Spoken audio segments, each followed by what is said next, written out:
So, Sister Sumayyah, tell me how you took that journey. What triggered it? What made you make that journey in the first place? Well, I must go back very far in my young year to tell you everything. I was born Christian, Baptist, and I follow... In France? In France, yes. My parents were Christian. And I even went to catechism to learn the Bible, to learn the life of Jesus. And even young as I was, like 9 years old, many questions in my head. From that young age? That young age, I start to confuse. Because Jesus, Mary, Joseph, strange couple, yani. Mary got a baby by herself, and she's married with Joseph, and she has Jesus. And Joseph is not the father. Joseph is not the father, and Jesus is the Son of God. Even little, I think this is very ambiguous, and it's not normal situation. Then I continue to learn, and then I do my first communion, which is a small communion that we accept to pray Jesus and as Son of God. And then I arrive to the next communion, the solemnal one. And the sisters, I learned from the sisters, they say, you don't need to do that one because in fact you don't believe in what you have learned. I was quite shocked. Who were these sisters? Sister nuns. Oh, the nuns. Yes, the nuns, the sisters, we call it. They told you you don't believe in it? Yes. The sister told me, it's not necessary you do that big communion because you will not believe in what you learned. So I say, what is that? So what's the point? What's the point? I spent years to learn, and then I arrive to my final communion, nothing. Don't do that. It's a mess if you do that, and blah, blah. So I quit that school, definitively. How old were you then? I was 11. We do that communion at 11 years old. And I continue. But all in me was not happy about that. All in me said there is something not normal behind that. And even my personal feeling about that world around me was very confused. Like, why should I be like everyone? Why should I cannot express myself? I mean, something deeply was missing. But I was in that circle of life, yani. I did my study. I went to college, to lycée, to university. Then I got married. I got my kids. And all the time, unhappiness, depression. I mean, sensation that my world is not this one. Sensation that I have something better to do than living in material world, only buying to be happy. What's buying to be happy? 1 minute. And after I was not happy. Because I understand better now, but I needed something more deep, some spirituality, something I can trust 100% in it. And it reached the point that my couple with my husband didn't go well because I was not well, because my depression... So your marriage didn't continue? I was married at least 20 years, but 20 hard years. Fighting with myself, falling every time on depression, getting better, falling on depression.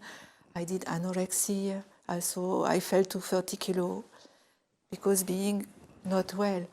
Each time my friends say, wear these clothes, you will be better. Put some makeup, you will be better. Nothing sent me better, Yanni. Nothing. I was like lost. Lost because in that world, that Christian world, in fact, no one believed. Church are getting empty.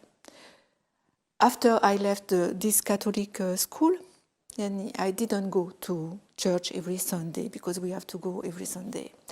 I didn't go. My parents also left little by little the costume of that faith. So they were becoming less religious? Less religious. Like everybody, Yanni. Who is going on Sunday to the church? Nearly no one. No one. So, for example, Esther, we used to fast on the Friday of Esther, just not to eat meat. We can eat vegetable, we can eat everything, fish, but no meat. Little by little, we start to eat little meat, and then again, and then again. And it's not only my family, but all families were little by little losing their faith. So in that context, which is general context in Europe, that Catholicism is decreasing and mashallah, Islam is increasing, is that people lost their faith. Where were you? Which city in France? I was in Grenoble. I was born in Grenoble and live in a little village near Grenoble, Sassenage. So there were not many Muslims around you? No. The one who came is Algerian people who came to work in France. And after they bring their family, and they were living, apart from the village. On their own? Yes, on their own, because they were very badly seen by the village people. So, Muslim, I don't have a good pictures of Muslim at this time, because for us it was a world apart. Who are they? They are barbarian, they are someone coming from we don't know where. The mentality of village. So after, when I got married, I moved to Marseille, which was a big city and with many kind of ethnicity. Lots of Muslims too. Muslims, Jewish, everyone there. It's a port, so... multicultural. Multicultural city, yes. So I start to see, but Muslims, were badly seen too. So they have their areas, and Jewish have their areas, and finally Marseillan people have their areas. I saw only that. So I stayed 22 years in that town. 22 years, very hard. In Marseille? Very hard for me. Because searching myself, because not happy with what I was living every day, without having that spiritual attachment to something. I was saying, Catholics, what is Catholicism? I look to the Pope. He's living in a big palace with gold, with everything around him. He's protected, everything. And in what we should believe, in that material Christian world represented by the Pope, or in our everyday life. Me, I was searching for someone that is like me and who represents a faith who understands us. But the only model I have is a hierarchy, priest, évêque, cardinals, pope, that manage us. And that hierarchy full of money. Yeah, sometimes you wonder when you read about Jesus Christ and how his life was, where all this came from, this hierarchy, where did it come from? Yeah, I never understood. Yeah. Since I accept Islam, I never understood that story. What actually triggered it? What happened in Marseille? What happened in Marseille? My couple was very down because my searching of myself. And the last struggle I have to face is big anorexia. I went to hospital for that. And I said to my husband, well, what life should I have after? My question was that, should I come back every time to anorexia, to depression, to everything? And luckily, I have money on my side, so I decided first to leave. I left. I say, I'm going to search job in European countries. I chose Slovenia, because for me, Slovenia was a country with green area, with more, people living in more healthy world. And I think they are more close together. And for me, little country, to understand myself better was good. But why Slovenia? Did you know someone from there before? I used to know someone. Well, I changed my job. I learned a new job. I became pastry chef. At the time, I was secretary before, and I changed my job because I get bored about my job. So I changed, and I met someone during a training that say maybe there is opportunity in that country. I checked the country. I look if it was good. I say, okay, let's start. My husband was agree, let's start there. And for me, it was like... You went together as a family? No, I went alone. On your own? Huh? I left alone with the agreement of my husband and my kids. I have 3 kids at least, who have 27 now and 20 years old. They were agreed, so I went. And little by little, my couple more and more, because I start to travel from Slovenia. I mean, I start to go to Bosnia. I start to hear Azan. And I start to have the view of Islam. After that travel to Bosnia... You were traveling part of your job or for tourism? Tourism, because I wanted to discover the countries who formed the old Yugoslavia, and which completely exploded a few years before. So I started by Croatia, Serbia, and then I went to Bosnia. Bosnia was my last. And it's here in Bosnia that I heard my first azan. I will never forget that. You went to Sarajevo? I went to Sarajevo, and I do all the travel by bus till Mostar. And it's there that I hear my first azan. And I will never forget it because it brings warmness in my heart. Just by hearing it? Just by hearing. Although you didn't understand what it was? Exactly. At the first, I didn't understand exactly what it expressed. But it warms my heart so much that I say, I must go deeper. Why this song warmed my heart so much? Why am I here? I was like alone in a very small area, and the mosque was up in a little mountain, and I heard that guy calling with the reflection of the voice, of the echo of the voice. Echo, yes. With the mountain. It was just amazing for me. And I was alone, and I was like not moving. Hearing that, till the end, hearing that. And I say, wow, maybe something good, Yani, something that happened to me good in this world. And then I searched, because Bosnia is Islam, so I searched. I went to internet when I was back, and I say, next travel, Istanbul. So I planned my next travel. And they are very similar. I mean, Sarajevo, I've just recently been to Sarajevo. It's very like Turkish way. It's like you are in Istanbul. Yes, exactly. So I planned my next travel to Istanbul. And my family was saying, you should not go there, because you will be insecure and blah, blah, everything. What you can think about a Muslim country when you are in Europe. It's common, Yani. You think people are killing each other. Yeah, exactly. They think that you are not secure in a Muslim country. It is a common view. Yani. Now, this is about the late 90s. When was this exactly? So I left... because the war ended in Sarajevo. I left in 2013. And I lived 1 year in Slovenia. And I left Slovenia for Turkey. In 2014, the 1st April. So let's go back to my first travel in Istanbul. So I decided, I fixed the date, bought the tickets, everything. And then I arrived in Istanbul, I started to visit. And I went to Sumayyah. And in Sumayyah, you will not believe what happened to me. I always cover myself. First, I always cover myself in Istanbul, put the hijab, not like this, but a simple one to respect. And then I went to Sumayyah. I was in the garden of Sumayyah. I don't know if you know Sumayyah. Yes, I know, yes. I was in the garden, and I was quite alone, maybe 2 other people, and there were birds. And suddenly I feel pushed by the back, just to fall. And the bird pushed me. It was incredible. A bird pushed you? A bird pushed me like fall, because I have my 2 hands like this. I was falling, and the bird pushed me.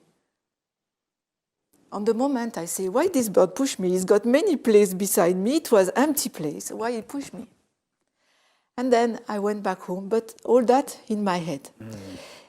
So I decide to go back. I have to go back for my work in Slovenia. Then I say, I should go back another time. Then I go back another time to Istanbul, And I learned in Sultanahmet Jami. They have information for tourism and about the mosque and about Islam. Between the two travel, I continued to read and to have information about Islam. And that warmth of my first azan was still in my heart. So I went to that information. And the girl told me something. I don't have to have hijab, but I put hijab on myself. And she said, "You are very beautiful like this." She told me. And I was the only person at that time hearing her information. So I had heard. And it works in my head. I say, mashallah, I start to hear the truth. The truth is coming to me, little by little. I went back, continue. I bought the Quran. I bought one Quran in French at that travel. So you started learning. I started learning the Quran. I went back to see someone because I make friendship with the hotel. It was a nice hotel and I make friendship with that family. So they say, come back, come back. So I come another time. Yeah. And I was more and more decided to do my Shahada. And the fourth time, I go to that information and I say, please, I want to do my Shahada. Please help me. And I went to Sultanahmet and in 5 minutes, I did my Shahada. Oh. She helped me to do that. Subhanallah al-Azim. And already before, because before I went also, there is few Muslims in Slovenia. They came from Bosnia. And they have no mosque. Actually, at that time, they have no mosque, just a little center. And I say, maybe I can get converted there, because I was ready. And the Imam say, you need 1 year program for that. Oh, really? Yes, he said that to me. So I say, 1 year program for what? Because I'm ready. I feel my heart ready. You had already been in the process. Yes, I am in the process. My process is finished. I'm sure I'm ready to accept Islam, mashallah. I found the truth. Why 1 year waiting? And I say... That's very unusual reaction. Yeah, I was very surprised because he should be happy. Yes, he should welcome you. He should do it immediately, at least. Muslims usually are excited about someone coming to Islam. You have to learn. You have to go with women's session and they will teach you. But I say, I'm not good in Slovenian language. How can I learn all this? My heart is ready, I told him. He said, wait. Okay, I left that and I say, let's go back to Istanbul. That's when I go back my 4th time. And I did it in Istanbul. I don't have to wait. I was frightened. She asked me, wait, you have to learn, blah, blah, but no, at least. Now, you've done this after having been alone for a while. Yes. So when your family knew about it, what happened? What? My family, I didn't tell them first. Because when I came back from having done my Shahada, one decision I have to make is, should I stay in Europe or should I go in Muslim country to be free to live my faith freely? In Slovenia, few Muslim, no mosque. Very bad condition too. And the Imam, what he told me, doesn't mean for me good condition also to... Not very encouraging. Yes.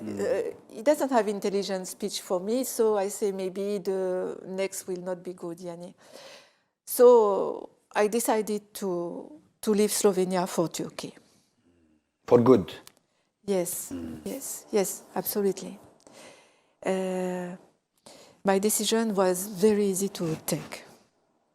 Because I say, what I have in Europe, my copper is going down. I don't want to go back to that life. I'm happy now.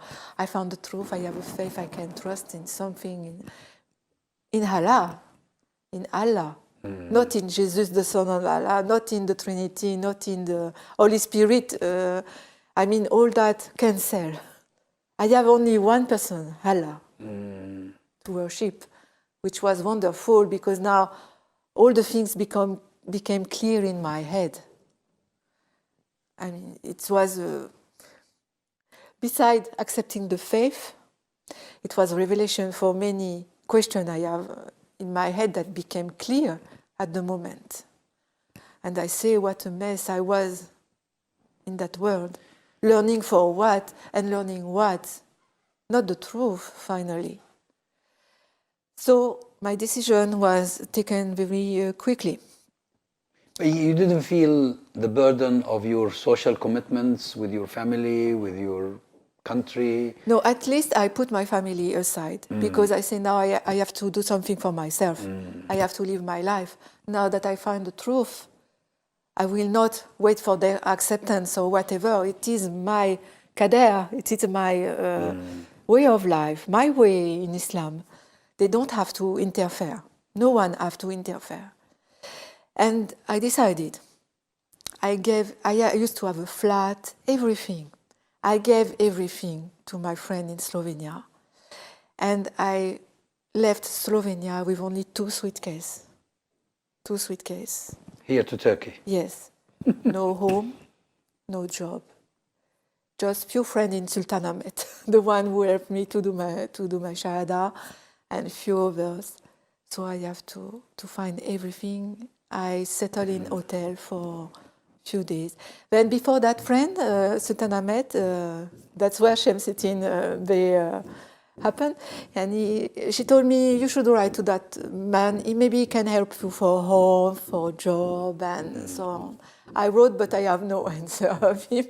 So I continued to write. And finally, I met him. I was already in Turkey. So he found me a job. Instead of doing cakes, I was ironing, but it was a job. And mostly I was so happy. Even poor, very poor, I was so happy.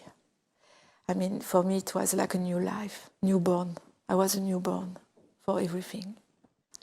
So now you've moved to Turkey after you've made the Shahada, you settled down, you found a job and a new life. I found a job, but a little job. I have to find a flat, but I have nothing in my flat. I used to sleep on carpet. And I stay like this, but I stay firm in my belief and my goals. And Allah bless me with a full-time job after my real job. I was pastry chef in bakery in Nishantashi after, during 4 years. I thank Allah for that because He blessed me. I did my shahada and blessed me so much after. By make me coming here in Turkey, having a home, having a job. And now I settled in Turkey forever. I hope, inshallah. I think the beginning is always difficult. And this is what Allah tells us in Surah Al-Ankabut. حَسِبَ النَّاسُ أَن يُتْرَكُوا أَن يَقُولُوا آمَنَّا وَهُمْ لَا يُفْتَنُونَ. The meaning of the verse is that do people think that they will be left alone when they say we believe? They will have to be tested. Those before them were tested. So probably that was some sort of a test. I stay firm and I continue to stay firm, Yani, because I'm so happy. Allah blessed me so much with many things in my life. I enjoy many things I see. It's a blessing from Allah. I understand everything now. It's wonderful. So what happened to your family? So my family, I wrote to my husband and I say, I have accepted Islam. And I send you back the key of the flat in Marseille because I have one key. I send you back everything. Now I will settle in Turkey and we have to manage the divorce and so on. But this is another issue which continue nowadays. But I have to face that issue, but I will face it.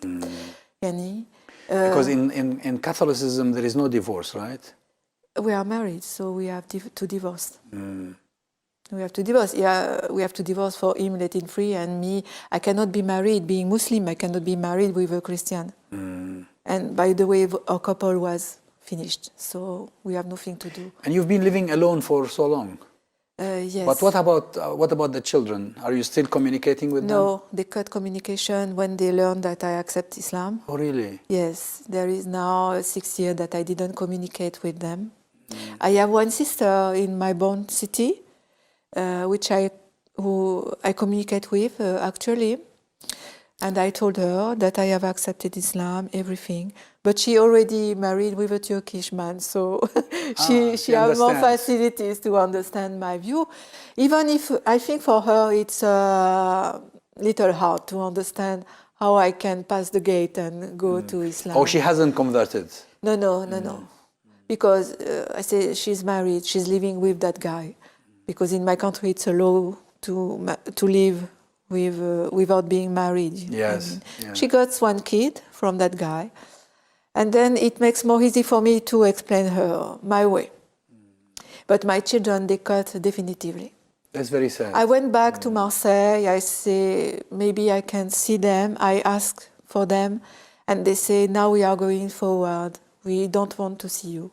And we don't want to talk to you. You know, that thing really amazes me, because in the liberal West, people talk about freedom of choice. But when people choose something like this, they are immediatally sanctioned. This is not really in mind. This is just an utopic idea. Some minds are still locked. I didn't change. I accept Islam, but I'm still their mother. And they are not strangers because they are Catholic and me now I am Muslim. They are my kids, they are my blood. I will tell you even something, that my biggest son, which have at least 24 years at the time, it was the time when it happened in that newspaper, they killed 12 people saying Allahu Akbar, Charlie Hebdo. Ah, yes. I came to Marseille a few times after, and I would like to meet him. I text him, and then his father came instead to see me. And he told me, Ludovic, it was his name, Ludovic told me, should I call the police because my mother is Muslim and she's coming in France? Maybe she can have a bomb. The blood of my blood is saying that. So what should I think? What should I think? I was so shocked. I say, how it's possible my son is talking to me like this? Is it a crime to accept Islam, to change the faith? If one of these days he decides to be Hinduist or whatever, should I reject him? No. I am his mother. He is my son. And it reached that point. It reached that point. And my ex-husband said, I stopped him to go to the police. Wow. Saying, she's your mother. You see, the way I see it is that these are victims, really victims of the media. So many years of disinformation by the media. Yeah. Yes, totally. And the right side, political right side, is very increasing in France, making people more radicalism in racism.